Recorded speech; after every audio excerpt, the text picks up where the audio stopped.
Leaders breakfast meeting on Saturday. Oh my God, the meeting went so well. The conference room was so full. I mean, packed full. I don't want to mention names and leave some names, but I want to say a very, very big thank you to all our dignitaries that came and to everybody that supported City of Shiloh. I want to say a very big, big, big, big thank you. May the Lord bless you. May the Lord reward you. May the Lord keep you in perfect health. May the Lord give you long life, promotion at work for the entrepreneurs. May the Lord give you more business ideas. May the Lord give you contracts. May you succeed. May the Lord bless the works of your hands in the name of Jesus. I am so grateful, and God bless you.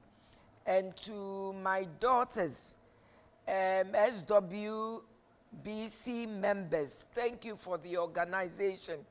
Thank you for the time. Thank you for the resources you put into it. Everything you put into the breakfast meeting, may the Lord bless you and replenish you. Every pesewa you put into it, I multiply it by 1,000 and I give it back to you. So we are talking about emotional intelligence. And we said emotional intelligence is made up of 4 components or 4 pillars.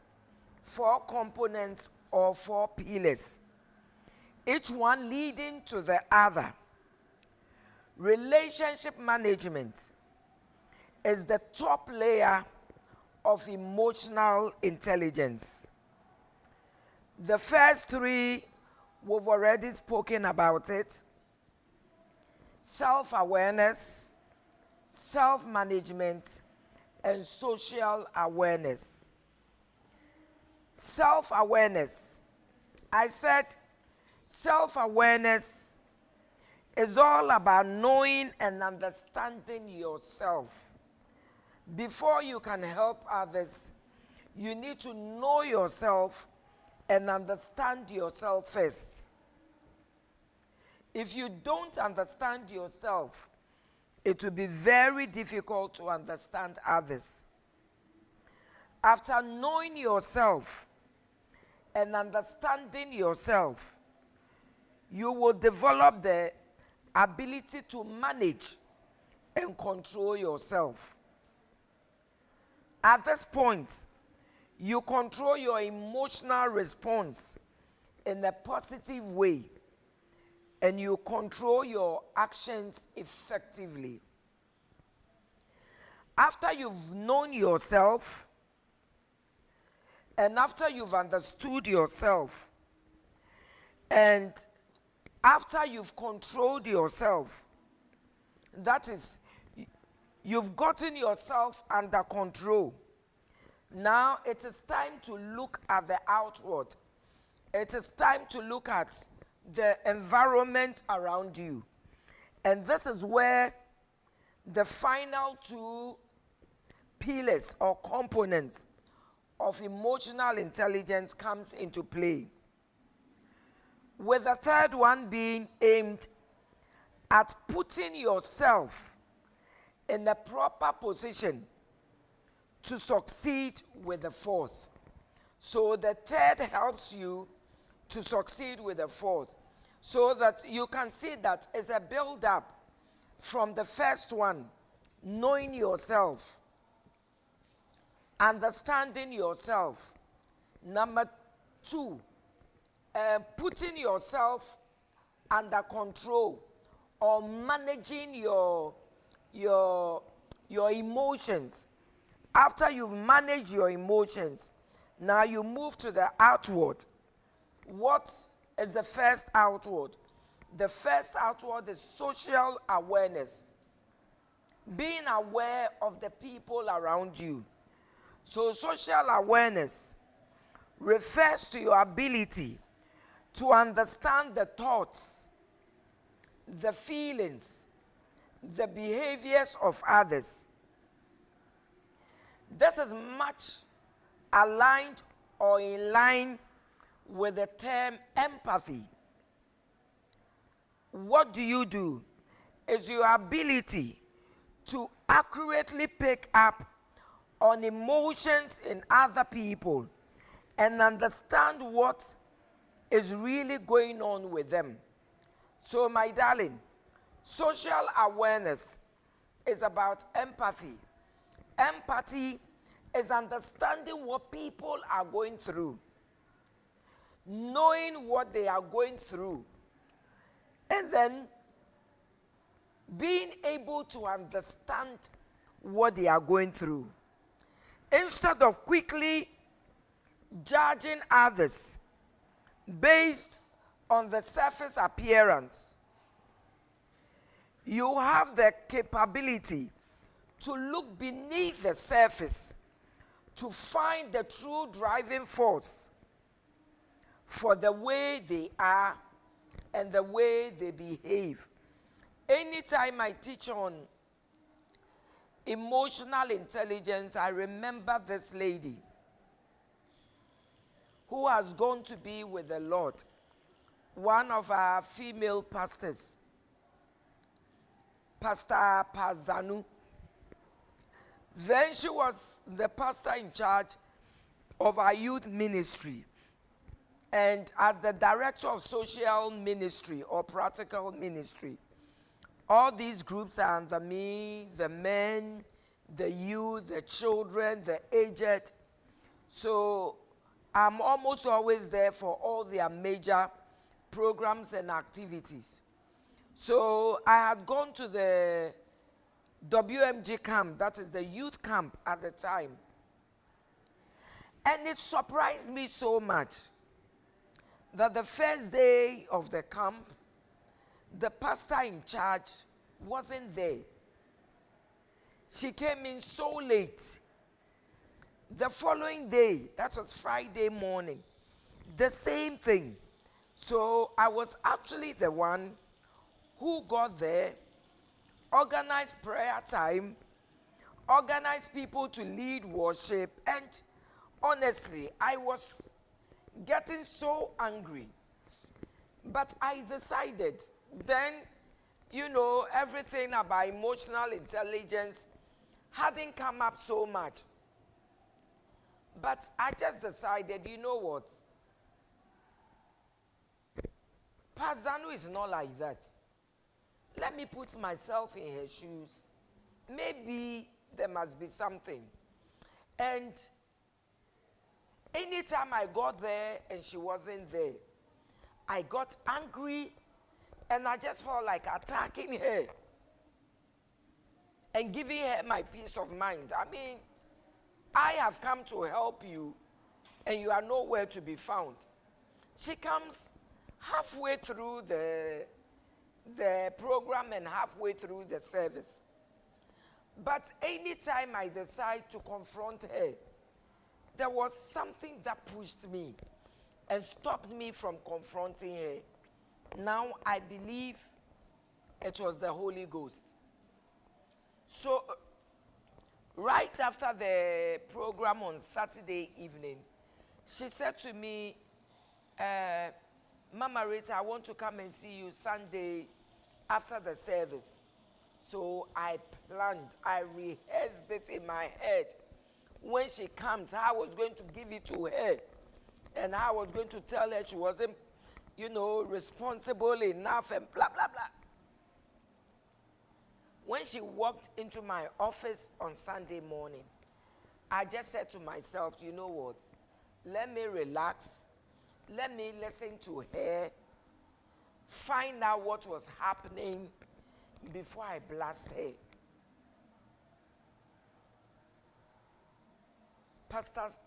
Pat said something to me that changed my life forever. I mean, forever.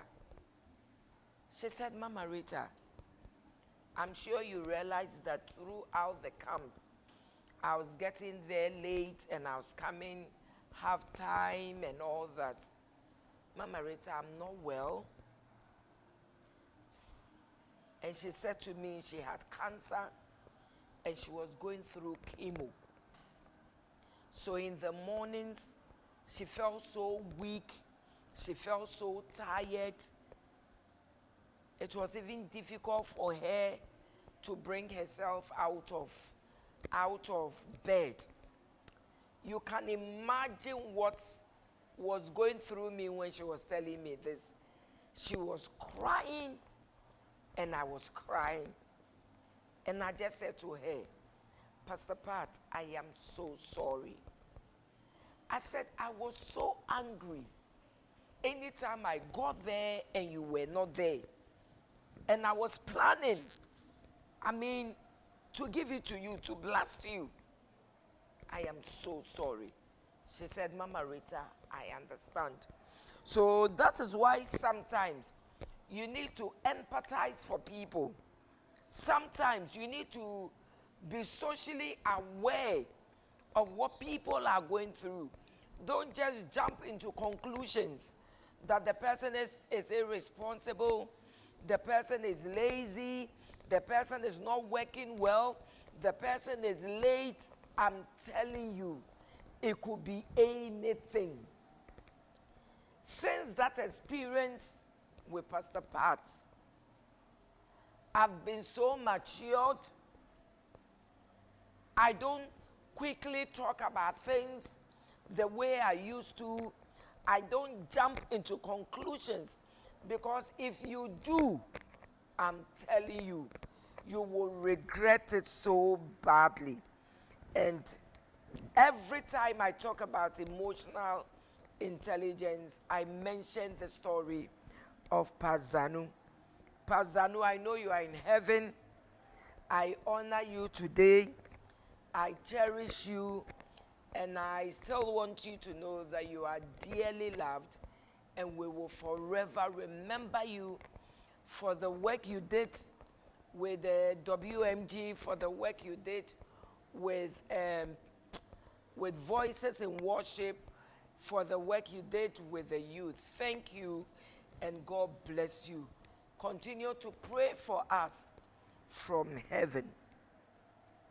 So, once you begin to look to others with understanding instead of judgment, then the fourth pillar will be underway. Proper relationship management occurs as a result of becoming skilled in self-awareness, skilled in self-management, and skilled in social awareness.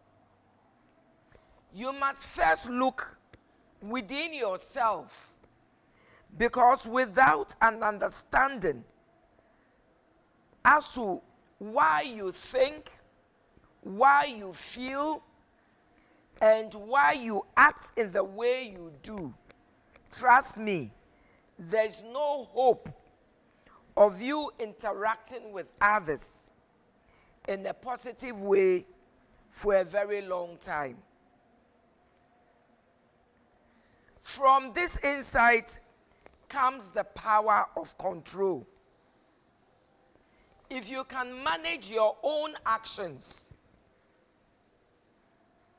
how much better would your relationship become? How much better would your marriage become? How much better would your relationship with your children become? How much better would your relationship with the people in your household become? Conflicts will be greatly reduced, and the impact you have on others will grow tremendously.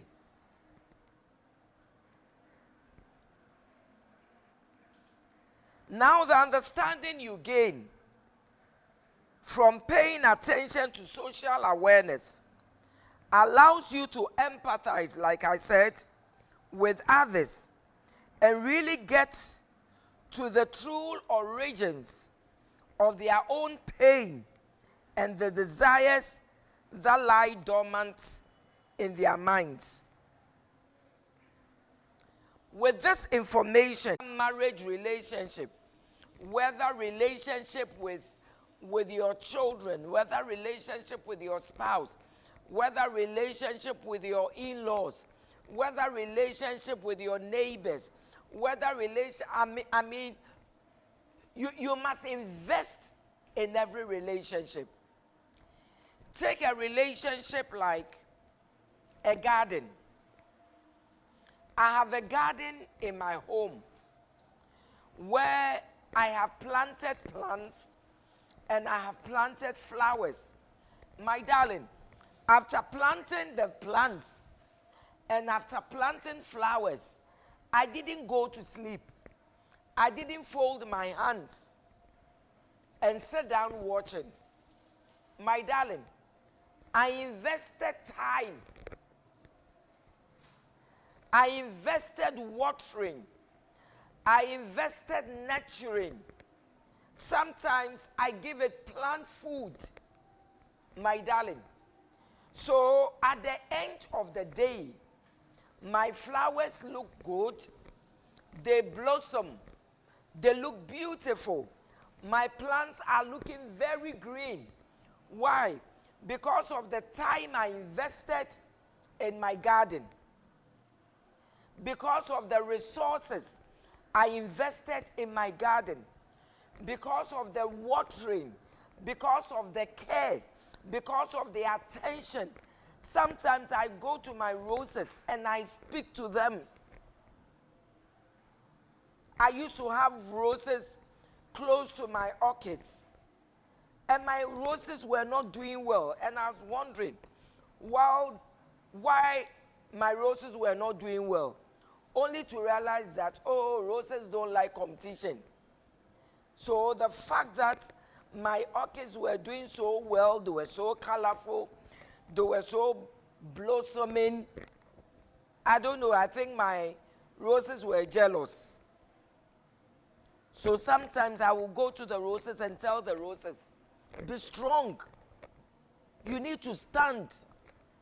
This is about winning. This is a competition.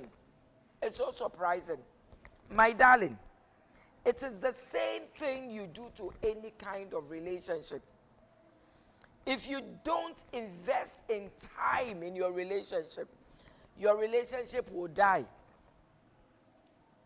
If you don't invest in communication, your relationship, your marriage will die. If you don't talk to your children, my darling, others will talk to your children. And unfortunately, the kind of things they would tell your children, you won't like it when you hear it. Today we have children on the streets. Today we have children in the prison. Today we have children on alcohol. Today we have children on drugs. These things are happening because some parents didn't invest or didn't nurture or didn't put in time in the relationship with their children. If you invest kindness, my darling, you get kindness coming back to you. If you invest positive communication, you have it coming back to you. If you invest care, if you invest love, if you invest forgiveness, trust me, the relationship will go a long way. Thinking in this way will result in you generating healthy, positive, and long-lasting relationship based on trust that will be of value to each participant, whether your husband, whether your wife. But trust me, this doesn't come easy. Everybody will tell you relationship is expensive, and if you invest in the relationship, you will reap the results of the relationship. I want us to study quickly before we go on break a little bit about the Apostle Paul in the Bible. And we see this in 1 Corinthians chapter 9, verses 19 to 23. Paul invested in relationships. He understood people from different walks of life. 1 Corinthians chapter 9, verses 19 to 23. And I'm reading the New Living Translation. And it reads, "Even though I am a free man with no master, I have become a slave to all people to bring many to Christ. When I was with the Jews, I lived like a Jew to bring the Jews to Christ. When I was with those who followed the Jewish law, I too lived under that law. Even though I am not subject to the law, I did this so I could bring to Christ those who are under the law. When I am with the Gentiles who do not follow the Jewish law,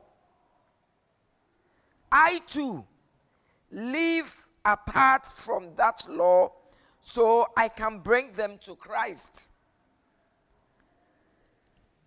But I do not ignore the law of God. I obey the law of Christ. When I am with those who are weak, I share their weaknesses. For I want to bring the weak to Christ. Yes, I try to find common ground with everyone, doing everything I can to save some. I do everything to spread the good news and share in its blessing. So this is what we call relationship management. First, social awareness, getting to know the people around you. And then number two, managing the relationships around you. Anytime Paul was with the Jews, he behaved like one of them, managing them. Anytime he came under the Jewish law, he tried to understand them. When he was with the Gentiles, who didn't follow the Jewish law, he did the same. When he met weak people, he behaved like he was one of them. He tried to have a common ground with everyone. My darling, if Paul in the Bible has been able to do this, to live with the weak in peace, live with the Gentiles in peace, live with the Jew in peace, live under the Jewish law in peace, manage every relationship, manage the people around him, my darling, you can do the same. On that ground, we will go on a short commercial break and you will meet my guests for today. God bless you.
behalf of our mother, our premium lady, Reverend Mrs. Rita Korankye-Ankrah, I warmly welcome all of you to this very first breakfast meeting of Royal Ladies Ministry. I guarantee you there is a lot in store for you. Mommy is going to pour her heart into all of us, and we will leave here really, really blessed.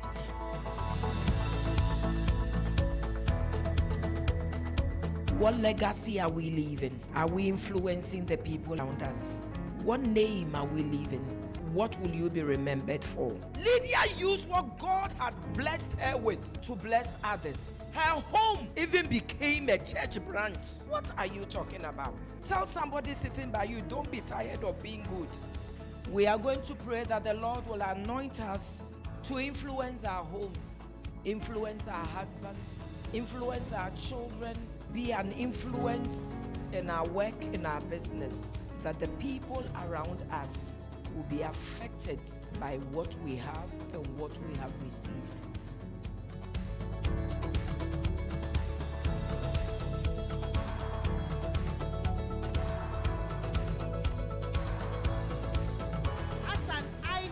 She is lifting us up and ensuring the sustainability of the human generation in Ghana and in Africa. Royal ladies, you are blessed. A special thank you to Apostle General for marrying Mama Rita and for allowing her and giving her the space for us to be part of it. Sometimes we do need a break. So sometimes it's okay. You don't have to go to the Dubais and all that. You can just drive to Shiloh. You can just go to Shiloh for a weekend and just go and relax and then come back just fully refreshed to continue to do the great things that the Lord has put inside of you to do. And I prophesy to anybody at the sound of my voice that a year by this time, you will be carrying your baby in your hand. Your business, your breakthrough, whatever you have prayed for. A year about this time, if God opens the door for us to gather again, you'll be holding the microphone and you'll be sharing your story.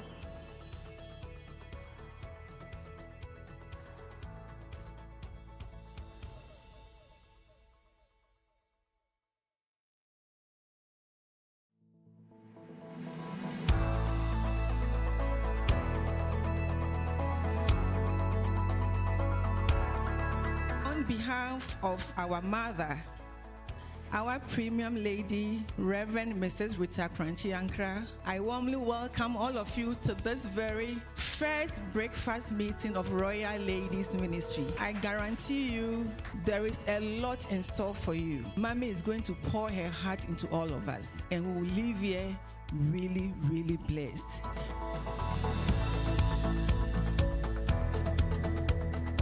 What legacy are we leaving? Are we influencing the people around us? What name are we leaving?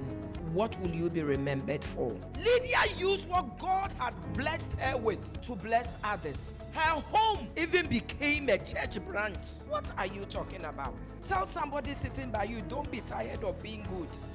We are going to pray that the Lord will anoint us to influence our homes, influence our husbands, influence our children, be an influence in our work, in our business, that the people around us will be affected by what we have and what we have received.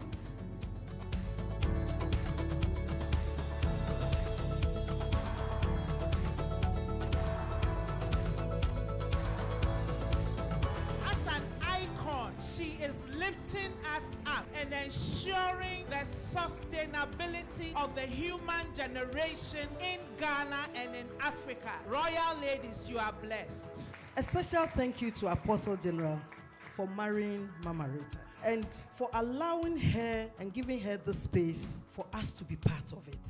Sometimes we do need a break. So sometimes it's okay. You don't have to go to the Dubais and all that. You can just drive to Shiloh.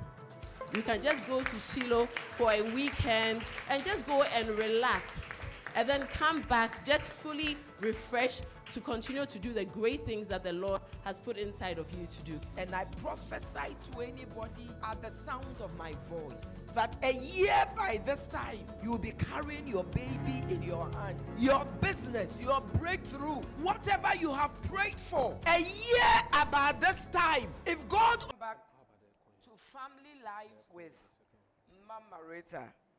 Oh my God, just before the break, I got a message from Elizabeth Sese. Elizabeth Sese says, Mommy, you are shining like a morning star. I receive it. Very, very beautiful. I love you. I love you too. I love you like Hamatan Popo. Thank you for continuously imparting knowledge into us. God bless you.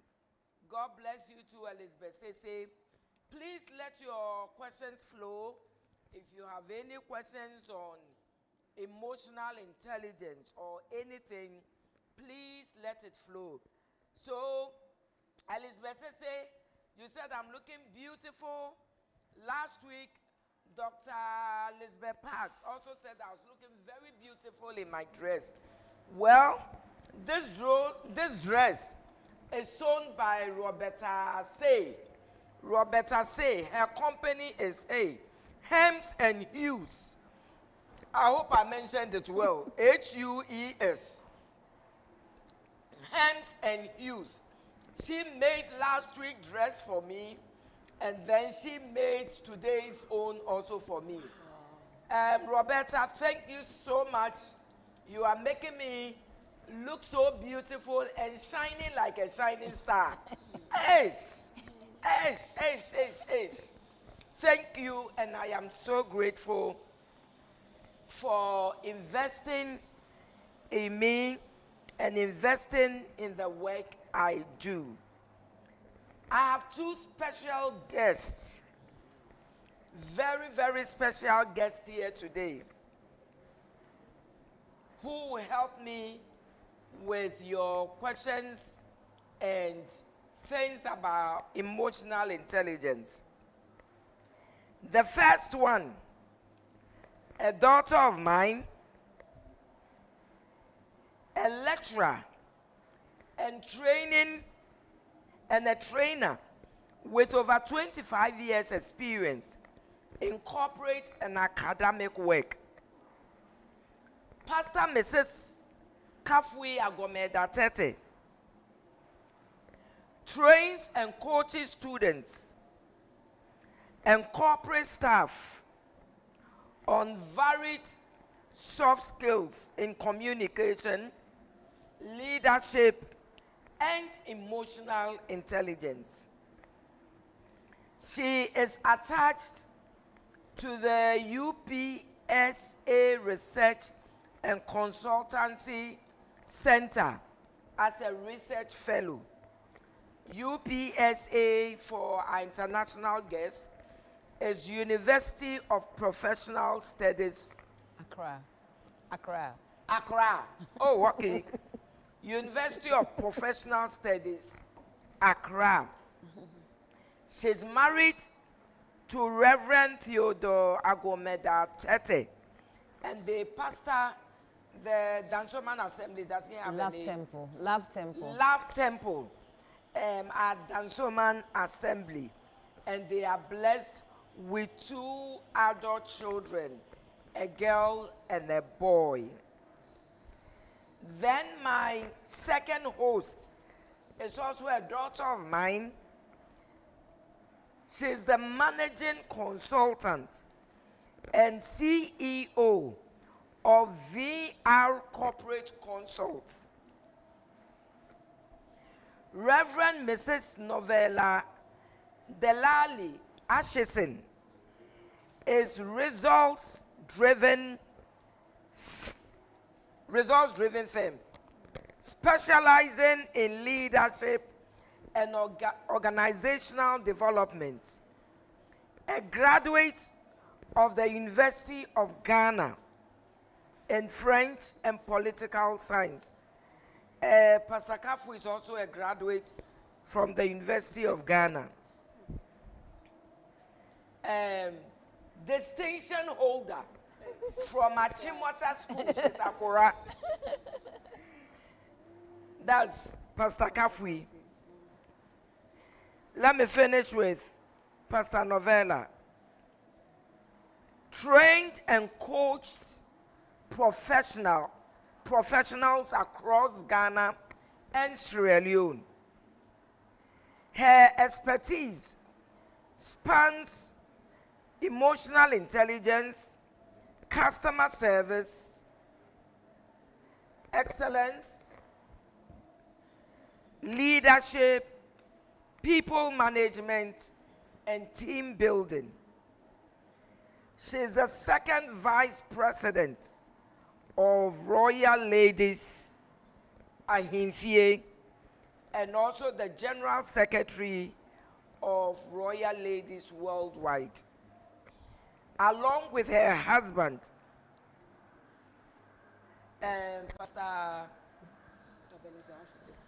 Pastor Ebenezer Ashison, they pastor the Open Heaven Assembly of Royal House Chapel International in Budumbram. They are blessed with 4 children. Ooh. My daughters, you are welcome. Thank you, Mammy. I'm honored to have you here. We are also honored too. I know Reverend Novella was supposed to be in Sierra Leone at this time. I said, Reverend Novella, you can't go. You will be with me on Family Life today. So I really, really appreciate your being here. Thank you very much. The two of you, welcome. Thank you, Mommy. And gurus in emotional intelligence. I will start with you, Reverend Novella. How would you define emotional intelligence in your own words? So, emotional intelligence for me is your ability to recognize, identify your emotions, name them, and be able to manage them. Not only managing your emotions, but the emotions of other people. Over the years, you can say to somebody, I'm going to make Mama Rita laugh. And you are able to do it effortlessly, and you got her to laugh, you got her to be emotional. And so that is part of emotional intelligence, recognizing your emotion, identifying your emotions, and managing those emotions of yourself and of others. Why is this so in the family setting? It is very important that you have a very high level of emotional intelligence, because it helps you to avoid conflict in the family. It also helps you to interact with your spouse, and it helps you to raise your children to be better citizens of the world. God bless you.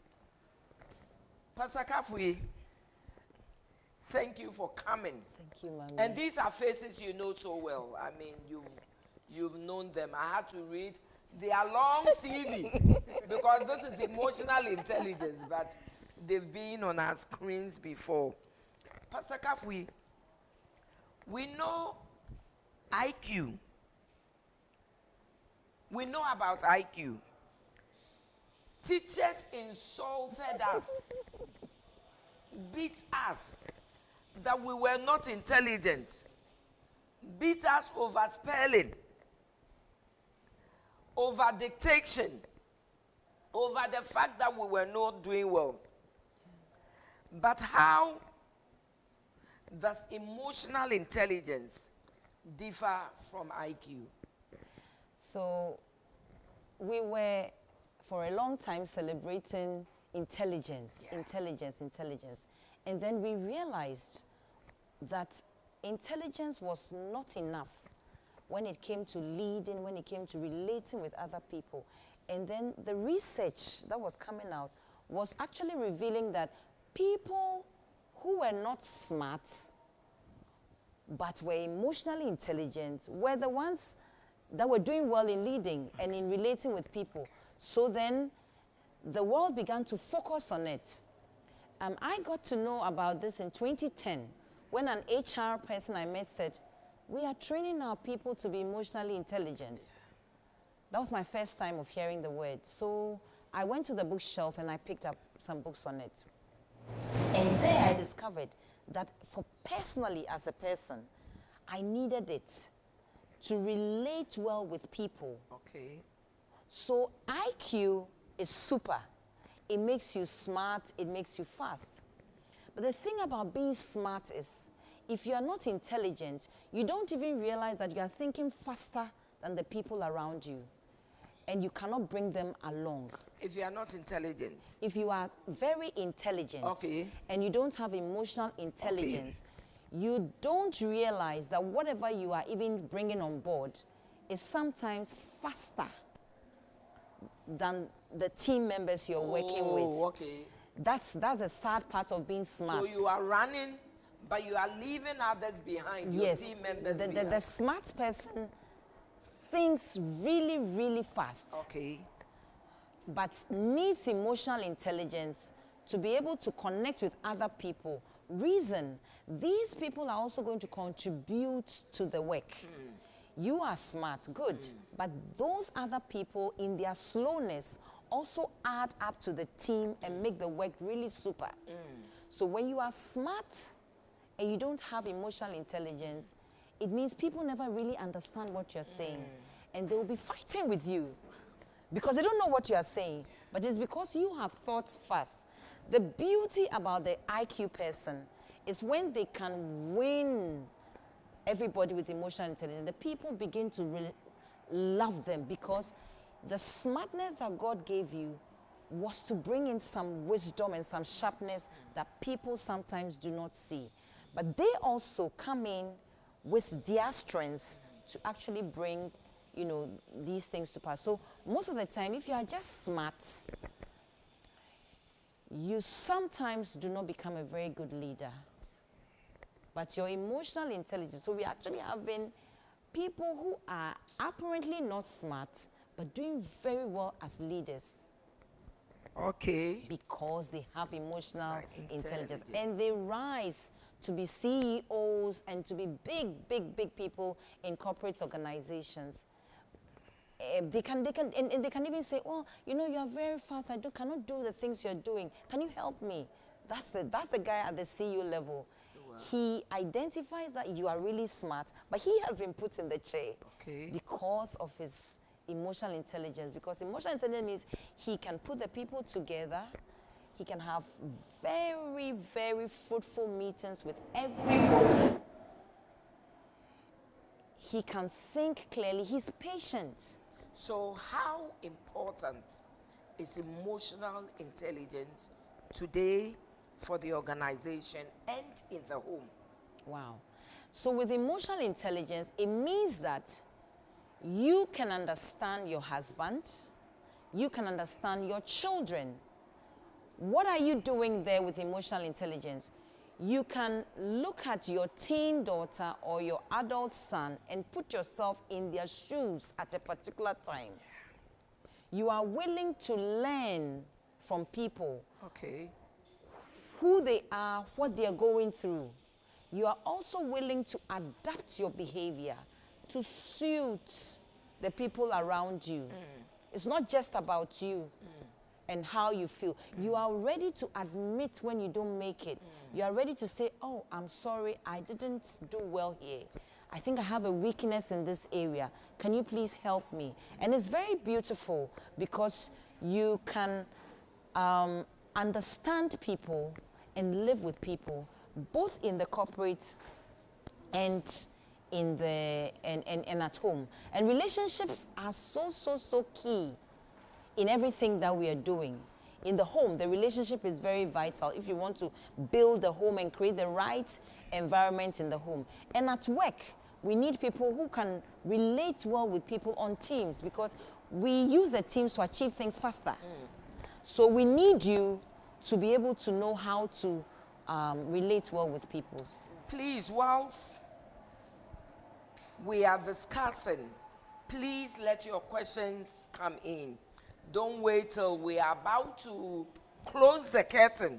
Then your questions and your comments are coming. Please let it flow now.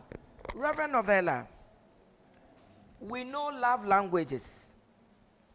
We know temperaments and personality types are traced from birth. Is emotional intelligence the same? Emotional intelligence is not the same as temperament, it's not the same as personality types. Some people are born maybe a sanguine, a melancholy, choleric, but along the line, as you coach them, because these things you see it from birth. Okay. You see a child who is melancholic from birth. You see a choleric child from birth. You see a young, maybe a baby, who would see another person crying and would just go and take a pacifier or bottle and give to the baby, and you're wondering, wow. And then you see somebody who is always wants to be in control from childhood, from toddlerhood. But with emotional intelligence, whether you have the skills or you don't have the skills, as parents, we can be able to and they can be able to change. They can model our behavior. They can be able to adapt to situations. So with personality types, that is who you are. That is how God created you. But with emotional intelligence, if you have a low level of emotional intelligence, you can work on it, you can develop it, and you can become a better person. Yeah. Pastor Kafu, is there anything you want to add to it? Yeah, I mean, emotional intelligence is really something that you need to work on. It's, so it means that it's something we must learn. You must learn it. You can't grow to say that I'm emotionally intelligent. No, you need to, first of all, like you said at the beginning, be self-aware of who you are. It's so key. So to be self-aware, it takes a while. You have some hiccups, you get the feedback from people. Oh, this is how you do, this is what you've been doing. Oh, this is how you are. And then you are getting to be self-aware of who you are, what actually triggers some emotions in you. So it's not something that you can just wake up or come to the world and say, oh, I know all these things about myself. No. And then the experiences in life shape you and affect the way you respond to things, your upbringing, how, the home you grew up, what was accepted, what was not accepted, is making you respond to things differently than everybody. And so, as you are growing, you get to learn it. I came from a strict background. And can you imagine when I got married, the first week, I was cleaning the windows and my husband said, your daddy is not here. He said, well, your daddy is not here. Because my daddy was very particular about everything had to be spick and span. Then my husband is not coming from that kind of background. So I had to learn some things from him and unlearn some things I had. So that actually now began to shape who I was and the emotions that I was now, the emotions I was letting go and the emotions I was now carrying across. So I don't think that we are born with it. The temperaments, yes, we come with it. The love languages, we have them, but emotional intelligence, you must learn. We must learn. We must learn. So now let me ask the two of you. If you are married to a spouse who is not self-aware, doesn't have self-awareness, or is not how do I put it? Is not self-aware of himself or herself. Yeah. You meet people who do not know themselves. Yes. What do you do as a spouse? It's a gentle thing to do with people. If you want to build relationships with people, then you need to gently help them to see who they are at certain times. So what do? We tell people how great they are, and then we also share with them some of the things they do in the off-guarded moments, when they are upset, when they are angry, some of the things they do. And the beautiful thing about it is that because it is their behavior, they probably may have had that feedback at different points in their life. Okay. So the self-awareness can be done. Now, whether people are ready to change, It's what people see at stake that make them willing to change. If you know where you want to go with your life and your relationship and your ministry, then you realize that self-awareness is an opportunity for you to say, oh yeah, I'm not doing well here, I'm going to try to do better. So we have people who are fully aware, but unfortunately are not ready to change. It really requires the person saying, well, I wish I can be here. I can build this ministry to this point. I want to have a stable home. And so I'm going to take these self-aware feedback that is coming. Did you do that here? You better be careful you don't do it in church. And I say, oh, you think we are not in church? You forget yourself, oh. So, you know, so we keep telling ourselves that, well, you're doing this thing here. We are having a good time here. But we want to be careful we don't lift it up to church where it's a big ministry that we are trying to build. Or to work. So, Mommy, if it is possible to share this story, a young man took his pension, all his money, and became a partner to HP that was coming to Ghana. HP, then at the time. Okay. They went for the meeting. The HP white people had arrived, but his friend was not recognizing him, was not letting the white people know that he too, his money is in the thing. In the middle of the meeting, he got upset at the way his friend was sidelining him. He held his friend's shirts right in front of the white people there.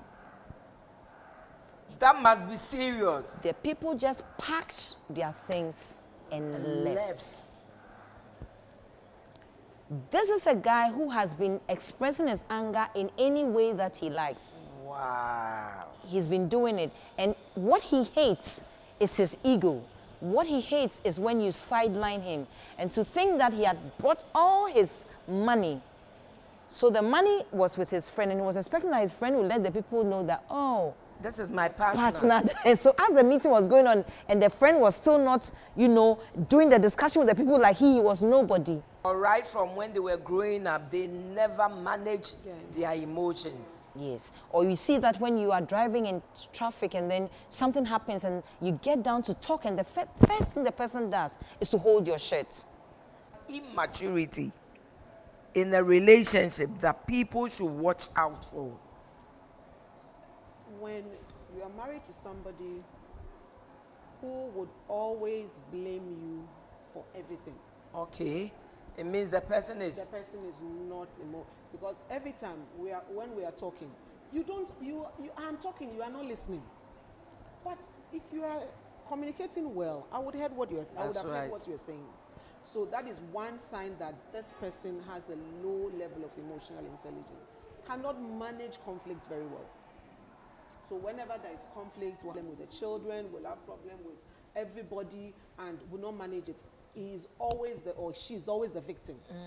Always, they've done something to me, or you are doing this, the children are doing this. So you know this person has a very low level of emotional intelligence. Another thing is, can't manage emotions.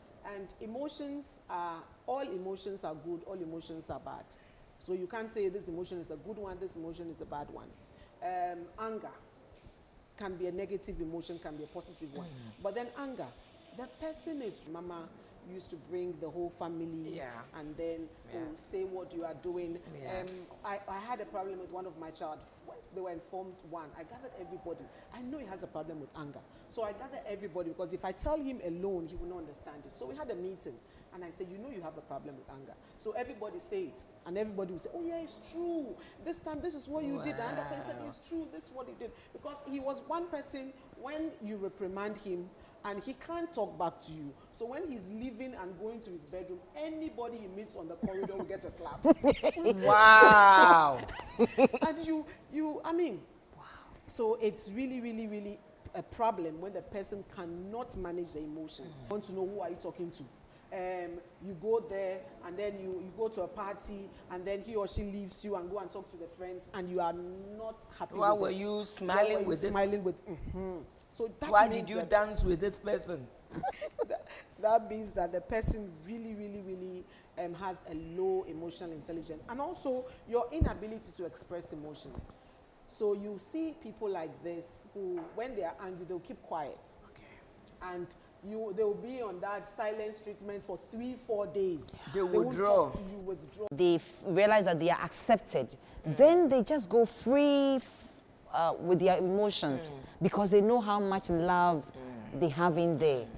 And sometimes you think that, no, you're acting like a spoiled child because this is not the way to behave in this context. So you can find a guy who's really crazy about this girl, so crazy about her, that when she's exhibiting the emotional immaturity, she's so beautiful, he loves her. But you can imagine what this is going to do 5 years down with this relationship. The kind of immaturity she's showing now, and the way he's excited about her, and he's just loving her and giving the excuses for the behavior. You know, she's pretty, he's excited about her, but you can see from her behavior that, nah, this behavior is not showing maturity. And you ask her, So it means that emotional intelligence is not just something that operates in the organization, but within the home, we need to take emotional intelligence seriously. definitely. In every area of our lives. You want to just make home a place that people look forward to coming to. And home is where we are ourselves. That's right. But we try to help each other to be best, to be best. And you want to create a certain image and reputation for yourself with your family members, such that they can stand outside and say, I know her, she is this. So if you don't conduct yourself well at home, how can they defend you when you go out there and you mess up? So at home, we correct each other. And at home, we act well so that everybody looks forward to meeting. You know that I'm coming home, and home, here we say sorry. Here we try to be of best behavior. We don't reserve best behavior for when we go out, but we give best behavior to each other at home, so that when the whole world is against us, we know that when I come home, dear, home is fun. What is happening at home? At home, the emotions are there, but we try to express it properly. You're angry, you are really angry, but home is where you get to rehearse it properly. And home is where when you do it, everybody, says, oh, sometimes I can act very bad, and then the children will say, looks like mommy is stressed today. They can just look at each other's face. When they were very young, they can look at each other's face and say, we think today, dear, she's stressed. They can tell that, oh, it is because of your stress. That is why maybe you are acting. It means you are building a certain reputation for yourself right at home. Right at home, where you are mastering the emotions there. You're not reserving best behavior for when you get to work. So when I became a pastor, I didn't need two behaviors. I didn't need to be a pastor at church and then a pastor. I didn't need to remind myself that I was now a pastor. Of course, when I'm driving and something happens, I would say something, the children would say, Mommy, you are a pastor. Yeah, but generally, I realized that I didn't need to wear a different dress to be a pastor. I could be myself, still becoming better, but not different behaviors, Before we continue, I want you to make a date with me from the 24th to the 26th of April. 24th to the 6th of April, all roads leads to MK Milton Keynes in the UK. Delta Hotel. Is it Team Bold Drive? Delta Hotel, Team Bold Drive, Kent Hill, MK.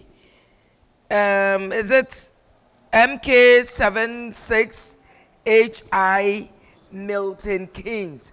What is happening there? Royal Ladies Camp 2025.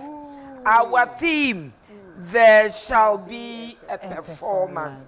Please, if you live in and around Milton Keynes from the Delta Hotel, please make a date with me to the Royal Ladies UK version of Camp 2025. For those who know, I have 3 camps in a year.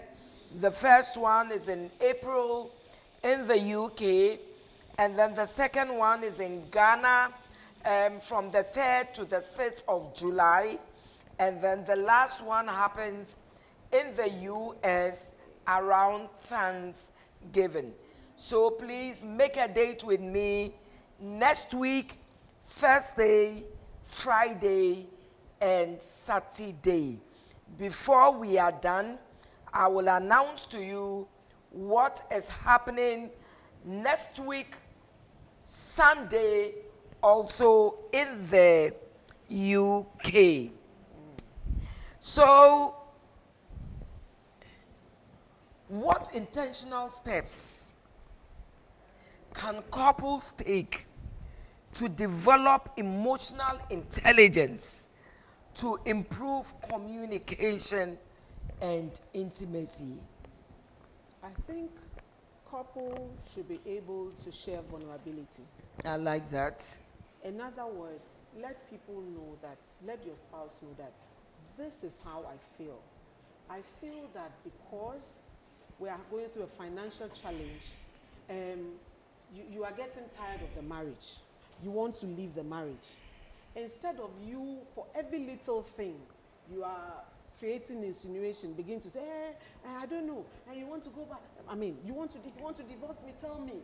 But let the person know that this is how I'm feeling. So create space for vulnerability. Let people know that I can cry. I'm so hurt, so I'm crying. I'm so disappointed. This is how I'm feeling. So when you do that, people begin to know, your spouse begin to know how you are feeling. And then whenever there is conflict, stop putting blames on your spouse. This is how you are. This is what you did. Rather, tell your spouse that I am angry. You are crying. And you take the breast milk. If you don't want, I beg, sleep. When you are tired, you can sleep. And we see parents doing this. What are you telling your baby? Wow. You are making the child feel not loved. Okay. And so if that child does not feel loved, anywhere he or she goes, he feels insecure. So I think we have to model behaviors so that our children will copy. And then we should take responsibility of our actions. Okay. Before I go to Pastor Kafui, Reverend Novella, can you share a life example where emotional intelligence played a major role in saving a relationship or marriage? You are also a marriage counselor. I think I would use my personal relationship. I like that. Edric, I'm sorry, but I have to use you. I didn't ask your permission. When we just got married, my husband was actively working. I was also working in Royal House. You go home very late. By the time you get home, your children are sleeping. So we realized that we didn't spend a lot of time with our firstborn, Edric. Okay. So he was always, at times pick him up at school at 7 p.m., you know. So when I realized that Edric had anger issues, he comes home, he's very angry. Little thing you say, he's upset. And I was wondering, why is he doing that? So I decided, and the icing on the cake, or the one that really broke me, was one day after church, we go home, and where is Edric? And then Ivana them say, oh, Edric has gone to the friend. It was at 7 p.m. Wow. So I went to look for him. I went, and then he was there. Said, oh, he was here. He's going to this next person's house. So then I went. I didn't even drive. I picked him. Edric. And he was so upset with me. He was walking in front, leaving me at the back. And then when I go home, I said, Edric. Oh, mommy. I said, Edric, who do you think you are? Then he looked at me. I am Edric. I'm like, how old was he at the time? He was 12, 13. Wow. He was like, I am Edric. I'm like, wow. So what did I do? I decided that when he finished JHS, I'm going to make a special effort to get very close to him.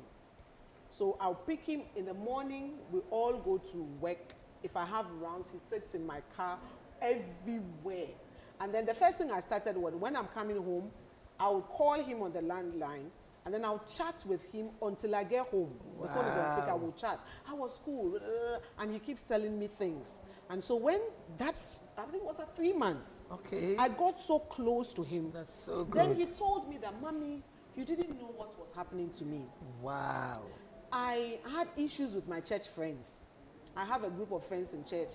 Something happened and I had issues with them. So they've all ganged up. Nobody was talking to me. Wow. And at school too, I had a similar issue. Wow. So I come to church, I don't have friends. My friends, I decided I wasn't going to mind them. And at school too, I have problems with my best friend. And I come home too, and Mommy is angry with me for something I think I didn't do. So along the line, because I decided that I'm not going to, whatever he says, I will just, God give me the grace. God help me to manage it. God help me to manage it. And then I'll sit him down at some point and say, Edwin, these are the things you are doing that I think, oh, okay, Mommy, I know this is not how it felt. This is not what I was thinking. And we've built a relationship. Wow. And now he can tell me, Mommy, don't be angry with me. If you think I'm doing something that you don't like, please tell me. Wow. And so for me, with my children, with my son Edric, I was able to manage that relationship using emotional intelligence. At times, you do something, you feel like telling him what you are doing, your children will do the same thing. But Mommy has taught us that don't do that. That's right. So I would hold my mouth and I will not say it. And today, he's still working. Wow. They are doing good. Wow. Wow. Wow. So there's so much we can do as parents. Yes, yes. There's so much. I mean, Mommy, it's not something that you would, like we will study emotional intelligence today and then we will have it all.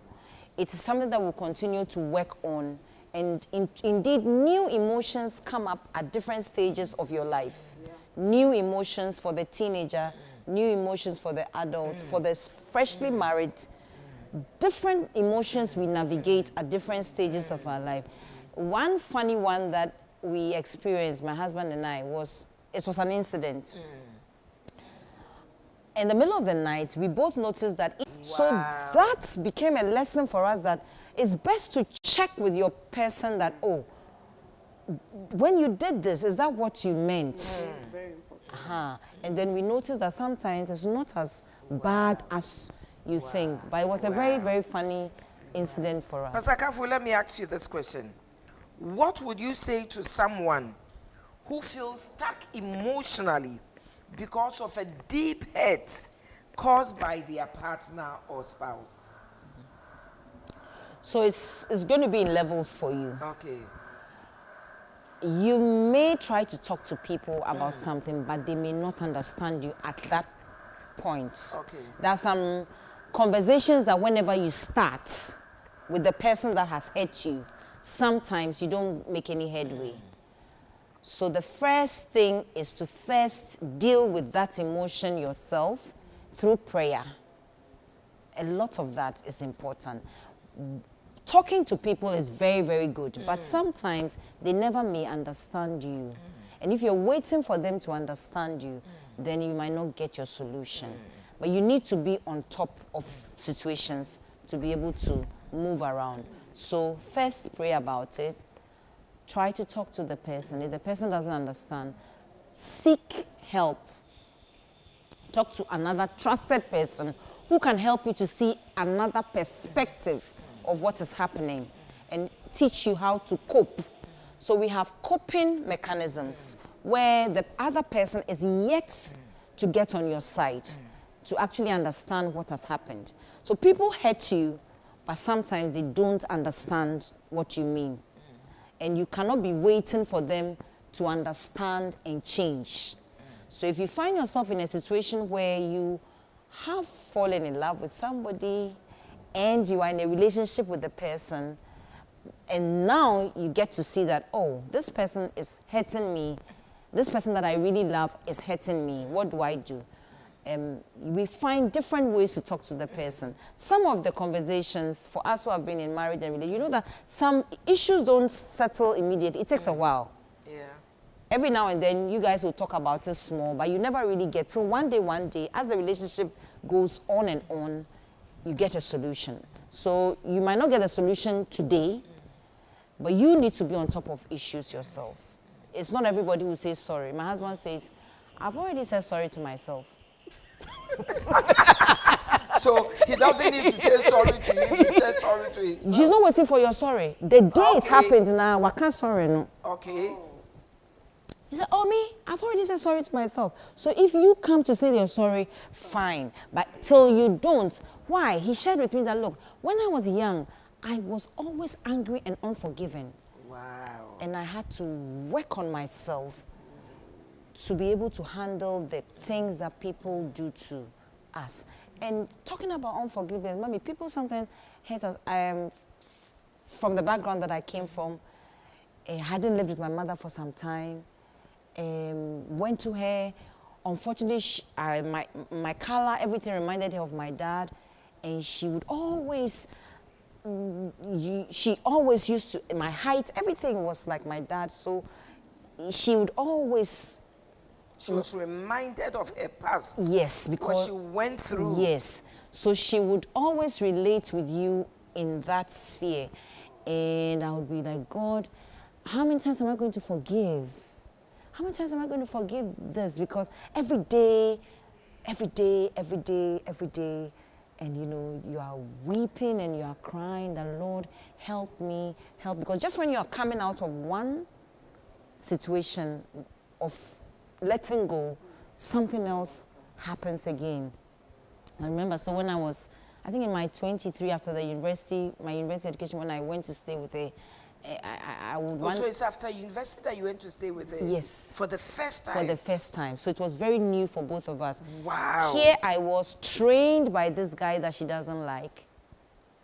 Everything about me was about that guy. Yes, she didn't like. Because everything the guy I know, that hurt her so badly. Everything I know, whoever I was literally groomed by that man.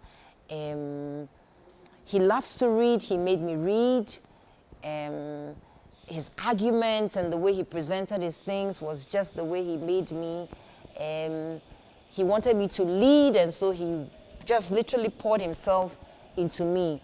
So I come, and she can't believe that you have the exact a photocopy of the man he didn't like. Yes, and she didn't like. And even everything you're talking, and you know the same arguments she has with him, with the same arguments we were having.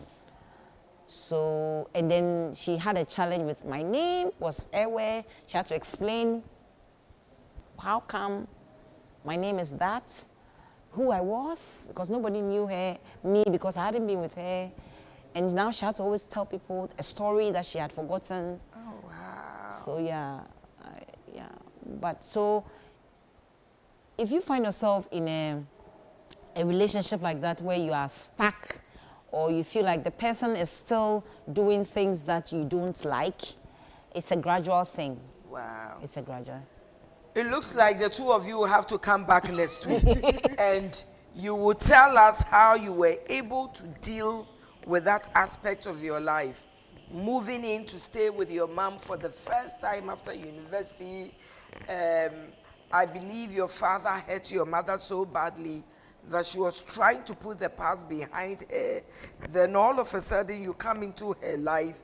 Exactly the thing she wanted to forget, she was seeing the same things in you, your height, your color, the way you argue, the things you like, the way you think.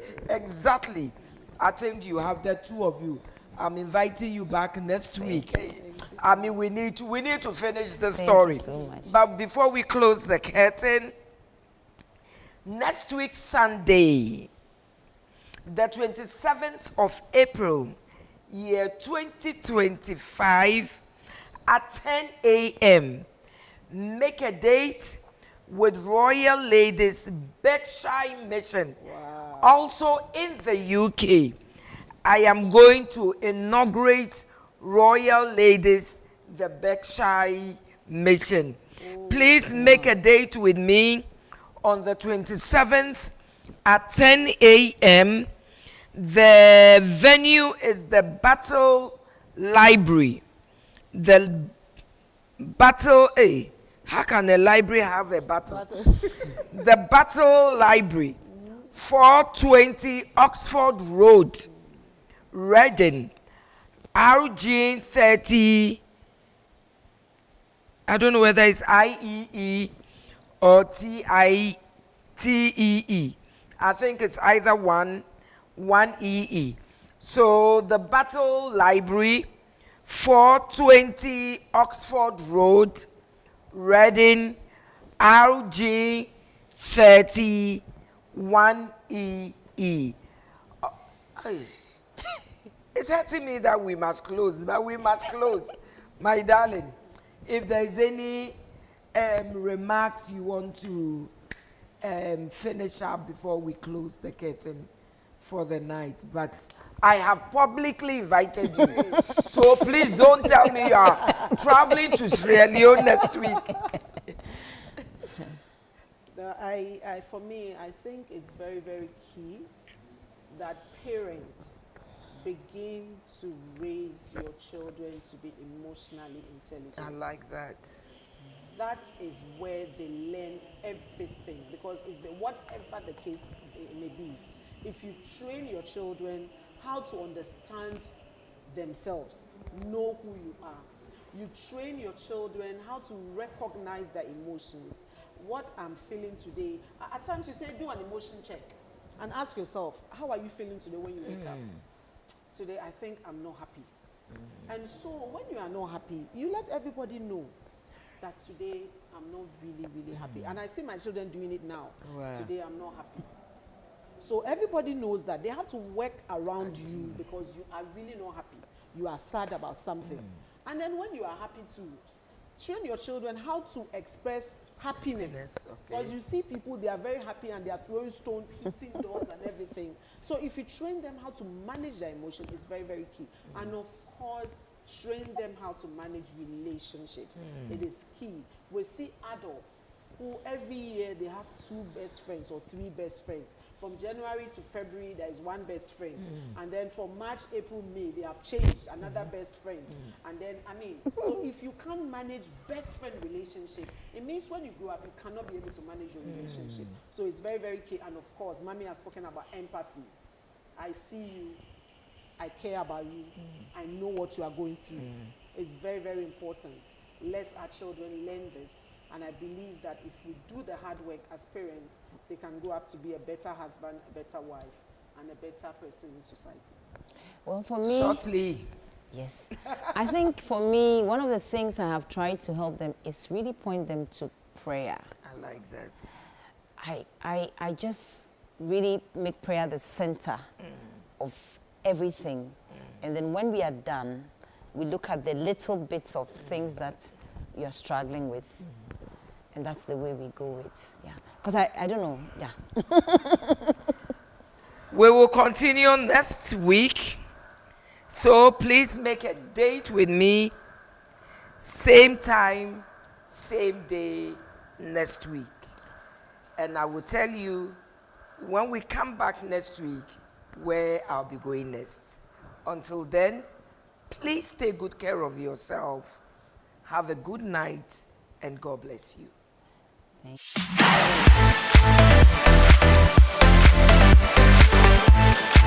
you.